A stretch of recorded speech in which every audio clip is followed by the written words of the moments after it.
নমস্কাৰ মই আপিল ৰহমানৰ স্বাগতম জনাইছো এই ইউটিউব চেনেললৈ আজি আমি পঢ়িম ক্লাস 6 ৰ বিজ্ঞানৰ যি তোমালোকৰ কিতাপ আছে আমাৰ বিজ্ঞান এইটোৰ আজি আমি চেপ্টাৰ 1 টু কৰিম পাৰ্ট 1 ৰ দা ওয়ান্ডাৰফুল ওয়াৰ্ল্ড অফ সায়েন্স আজি এইটো ভিডিওত অসমীয়া আৰু ইংৰাজী দুটা মিডিয়ামতে মই প্ৰশ্নখিনি সমাধান কৰিম বিজ্ঞানৰ বিচিত্ৰ জগতখন অতি অনুশীলনী এক্সাৰসাইজৰ প্ৰশ্ন লগতে এক্সট্ৰা প্ৰশ্ন আহে আৰু এমসিকিউ আহে পাঠৰ ভিতৰত হেবিলাক তোমালোকক মই ধুনিয়াকৈ দেখাই দিম তোমালোকে চাবা তোমালোকৰ পেজ নম্বৰ 17 চাবা এক্সাৰসাইজ দি আছে ইংৰাজী মিডিয়াম আৰু অসমীয়া মিডিয়াম দি অনুশীলনী দি আছে পেজ নম্বৰ 18 ঠিক আছে গতিকে আমি অনুশীলনী প্ৰশ্নকেইটাৰ সমাধান কৰো সময় ধুনিয়াভাৱে মই নোটছ বনাই আনিছো তোমালোকৰ কাৰণে পইচা খৰচ কৰি প্লাই প্ৰিন্ট আউট কৰিছো যাতে তোমালোকে লাইক কৰা আৰু চেনেলটো যাতে সাবস্ক্ৰাইব কৰা ঠিক আছে ইমান পইচা খৰচ কৰিছে তোমালোকে গুৰু দক্ষিণা হিচাপে লাইক কৰিবা আৰু চেনেলটো সাবস্ক্ৰাইব কৰিবা আমাৰ বিজ্ঞান ইংৰাজীত আকৌ ভুলকে দিছে আমাৰ বিজ্ঞান বুলি দিছে গতিকে একে কথা আমাৰ বিজ্ঞান বুলি দিবা আৰু part 1 chapter 1 the wonderful world of science বিজ্ঞানৰ বিচিত্ৰ জগতখন অৰ্থাৎ বিজ্ঞান যে বিচিত্ৰ বিভিন্ন ধৰণৰ জগতখন বিজ্ঞানে অৱদান যেনেকৈ কলমটো কি বিজ্ঞানে বনাইছে সায়েন্সৰ পৰা হে কলমটো আহিছে কেনেকৈ লিখিব লাগে কেনেকৈ জমা কৰিব লাগে ইংটো কালিটো ঠিক আছে তো এক্সাৰসাইজ সাম অনুশীলনীৰ প্ৰশ্ন উত্তৰখিনি আমি কৰি চাও প্ৰথমত আমাক দিছে যে ফিল ইন দা ব্ল্যাঙ্কস খালি ঠাই পূৰ কৰা এই নম্বৰটো দিছে যে science is the knowledge acquired through dash দিয়া আছে গতিকে অবজাৰভেশন এন্ড ড্যাশ গতিকে এক্সপেৰিমেন্ট গতিকে অবজাৰভেশন অৰ্থাৎ বিজ্ঞান হল পৰ্যবেক্ষণ আৰু পৰীক্ষাৰ জৰিয়তে লাভ কৰা জ্ঞান পৰ্যবেক্ষণ আৰু পৰীক্ষাৰ ঠিক আছে নেক্সট বি নম্বৰ যে অবজারভেশন ড্যাশ দিয়া আছে গতিকে ইয়াত কি হ'ব hypothesis and experimentation are the stage of scientific method যে পৰ্যবেক্ষণ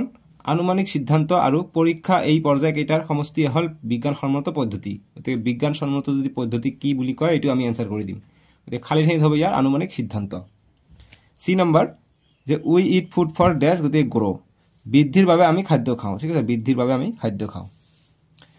তাৰ পিছত ডি নম্বৰ যে dash is mainly taken as food in Punjab ইয়াত হ'ব ৰুটি ঠিক আছে যে পাঞ্জাবত মানুহে প্ৰধানকৈ ৰুটি খায় আমাৰ অসমীয়া যেনেকৈ ভাত খায় পাঞ্জাবত ৰুটি খায়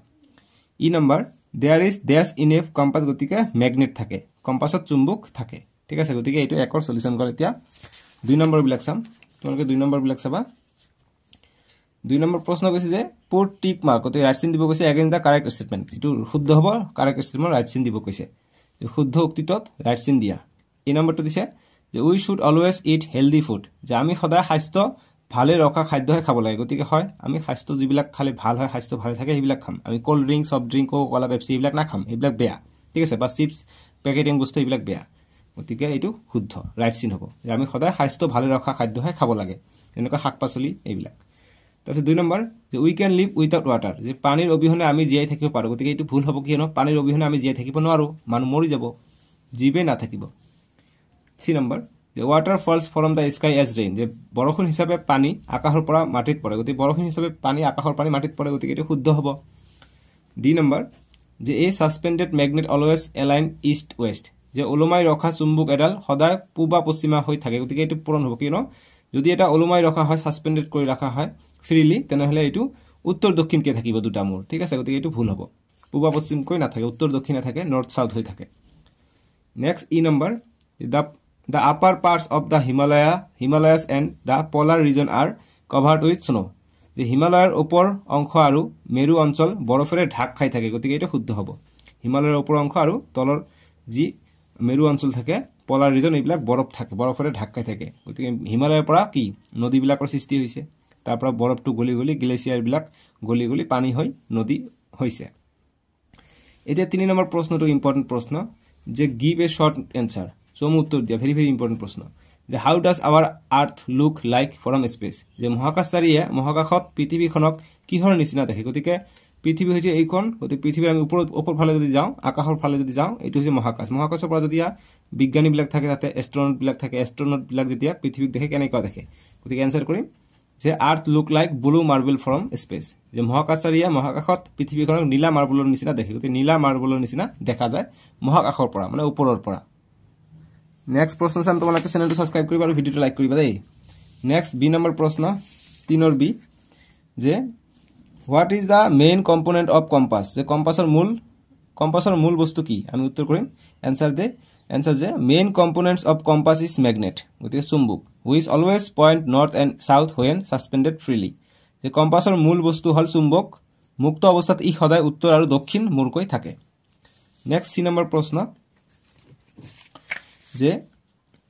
হাউ does a suspended magnet remain aligned যে ওলমাই ৰখা চুম্বক এডাল কোন দিশত মুখ কৰি থাকে অতি নৰ্থ সাউথ এনসাৰ কৰিম suspended magnet always point towards north and south direction যে ওলমাই ৰখা চুম্বক এডালৰ এটা মূৰ উত্তৰ আৰু আনটো মূৰ দক্ষিণ দিশত মুখ কৰি থাকে এটা ডি নম্বৰ প্ৰশ্ন যে হাউ ডু সেইলাৰ্স ডিটাৰমিন দ্য ডাইৰেকশন অফ দিয়াৰ শিপস এট সি গতি সেইলাৰ মানে কি সাগৰত যিবিলাক কাম কৰে তোমালোকে জাহাজত চাইছা নহয় ডাঙৰ ডাঙৰ জাহাজত বস্তু লৈ যায় কন্টেইনাৰ লৈ যায় তোমালোকে শৰ্ট ভিডিও চাইছা সেইবিলাকক সেইলাৰ বুলি কয় যিবিলাক মানুহ তাতে কাম কৰে জাহাজবিলাকত ডাঙৰ ডাঙৰ জাহাজত অসমীয়া কৈছে যে নাবিকসকলে এইবিলাকক নাবিক বুলি কয় নাবিকসকলে সাগৰত কিদৰে জাহাজৰ দিশ নিৰ্ণয় কৰে গতি কম্পাছ ব্যৱহাৰ কৰি কম্পাছটো যেহেতু উত্তৰ আৰু দক্ষিণ মূৰাকৈ থাকে গতি যতে যাব চাব পাৰিব দক্ষিণ মূৰ কোনফালে উত্তৰ মূৰ কোনফালে ঠিক আছে গতি এনসাৰ কৰিম সেইলাৰ্স ডিটাৰমাইন ডাইৰেকশন বাই ইউজিং কম্পাস যে নাবিকসকলে ইয়াত এটা স্পেস দিবা আৰু খালি ঠাই ৰাখি দিবা যে নাবিকসকলে সাগৰত কম্পাস নামৰ সঁজুলি ব্যৱহাৰ কৰি দিশ নিৰ্ণয় কৰে ঠিক আছে গতি কম্পাসটো কি নিৰ্ণয় কৰাত সহায় কৰে দিশ নিৰ্ণয় কৰা ঠিক আছে এতিয়া গতি কি দৰে দিশ নিৰ্ণয় কৰে কম্পাস ব্যৱহাৰ কৰি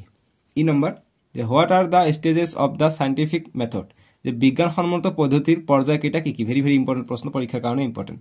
উত্তৰ কৰিম এনসাৰ কৰিম যে observation hypothesis and experimentation are the stages of scientific method অসমীয়াত লিখিবা পৰ্যবেক্ষণ আনুমানিক সিদ্ধান্ত আৰু পৰীক্ষা পৰ্যবেক্ষণ আনুমানিক সিদ্ধান্ত আৰু পৰীক্ষা এই পৰ্যায় সমষ্টি হল বিজ্ঞানসম্মত পদ্ধতি গতে এই তিনিটা এটা দুটা আৰু তিনিটা নেক্সট আমি চাম 4 নম্বৰ প্ৰশ্ন এতিয়া 3 নম্বৰ প্ৰশ্ন শেষ হ'লে 4 নম্বৰ প্ৰশ্ন 4 নম্বৰ প্ৰশ্ন কৈছে যে ড্ৰেকেন দা circle of the correct answer যে শুদ্ধ উত্তৰৰ গোলটো সম্পূৰ্ণকৈ পূৰ কৰা গতি গোলটো সম্পূৰ্ণকৈ পূৰ কৰিব দিছে যেনেকৈ 1 নম্বৰ প্ৰশ্ন দিছে এমসিকিউ টাইপ প্ৰশ্ন গতি তোমালোকৰ এমসিকিউ থাকিব 4টাকে উত্তৰ থাকিব তাৰ ভিতৰত এটা শুদ্ধ হ'ব ঠিক আছে এইবিলাক এমসিকিউ বুলি কয় বহু বিকল্পধৰ্মী প্ৰশ্ন যে which of the following was discovered by Wilbur Wright and Orville Wright গতিকে ইহঁত দুজন ব্ৰাদাৰ আছিল ভাই আছিল গতি ইহঁত কি উৰাজাহাজ আৱিষ্কাৰ কৰিছিল এৰোপ্লেন আৱিষ্কাৰ কৰিছিল অসমীয়া দিছে যে উইলবাৰ ৰাইট আৰু অৰভিলি ৰাইটে তলৰ কোনবিধ আৱিষ্কাৰ কৰিছিল গতিকে অপচন এ শুদ্ধ হ'ব এৰোপ্লেন ঠিক আছে গতিকে ইয়াত দিবা হৈ যাব এৰোপ্লেন অপচন এ উৰাজাহাজ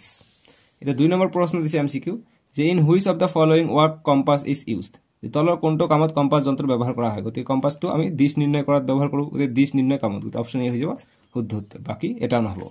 অপচন এ হ'ব দিশ নিৰ্ণয় কামত টু ডিটাৰমাইন দা ডাইৰেকশন ঠিক আছে বুজি পালা একেবাৰে সহজ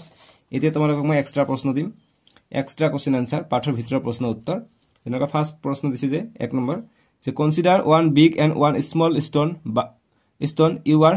allowing to fall from a height যে এটা ডাঙৰ শিলগুটি আৰু এটা সৰু শিলগুটি একেলগে ওপৰৰ পৰা পেলাই দিলে গতিকে আমি যদি ডাঙৰ এটা শিলগুটি আৰু সৰু শিলগুটি যদি আমি বহুত ওপৰৰ পৰা যদি আমি পেলাই দিওঁ কি হ'ব এই দিছে ডাঙৰ শিলগুটিটো মাটিত পৰিব আৰু সৰু শিলগুটিটো ওপৰলৈ যাব তেনেকৈ হ'ব নেকি নহব big stone will touch ground and small one will goes up তেনেকৈ নহব দুটাই তলত পৰিব B number big one will touch ground g r o w n দিবা ground g r o w n ground before small one গতিকে ডাঙৰটো আগত পৰিব সৰুটো পিছত পৰিব যে ডাঙৰ শিলগুটিটো আগত পৰিব আৰু সৰু শিলগুটিটো পিছত পৰিব সি দি আছে যে big stone and small stone will goes up যে ডাঙৰ শিলগুটিটো আৰু সৰু শিলগুটিটো দুও একে সময়ত ওপৰলৈ যাব নেকি না যাব গতি অপচন ডি হৈ যাব শুদ্ধ big and small stone will reach ground simultaneously যে ডাঙৰ শিলগুটিটো আৰু সৰু শিলগুটি দুও একে সময়তে তললৈ পাব সেম টাইমত পাব ঠিক আছে গতি অপচন ডি হৈ যাব ইয়াৰ শুদ্ধ উত্তৰ বুজি পাইছা সো ইমানখিনি আছিল আমি নেক্সট ভিডিঅ তোমালোকৰ নেক্সট চেপ্টাৰ 2 টো কৰিম লেসন 2 টো কৰিম ডেসক্ৰিপচনত পাই যাবা লিংকটো নহলে